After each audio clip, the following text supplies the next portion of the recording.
আমার বহু বন্ধু বান্ধব এখানে পেয়ে গেলাম, যাদের সঙ্গে আমার বহুদিন দেখা হয় নাই। নোবেল বিজয়ী অর্থনীতিবিদ ডক্টর মোহাম্মদ ইউনূস বাংলাদেশের বর্তমান রাজনৈতিক পরিস্থিতি ও অন্তর্বর্তীকালীন সরকার ব্যবস্থা নিয়ে কথা বলেছে মার্কিন যুক্তরাষ্ট্র। দেশটির পররাষ্ট্রমন্ত্রী অ্যান্টনি ব্লিংকেন জানিয়েছেন, বাংলাদেশের চলমান পরিস্থিতি গভীরভাবে পর্যবেক্ষণ করছে যুক্তরাষ্ট্র।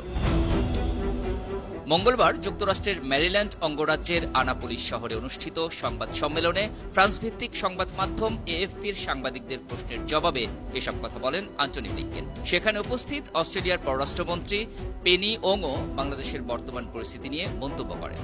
সাংবাদিক তার প্রশ্নে বলেন,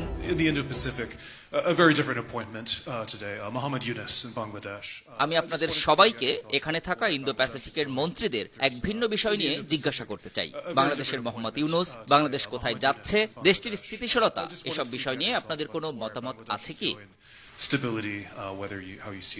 জবাবে মার্কিন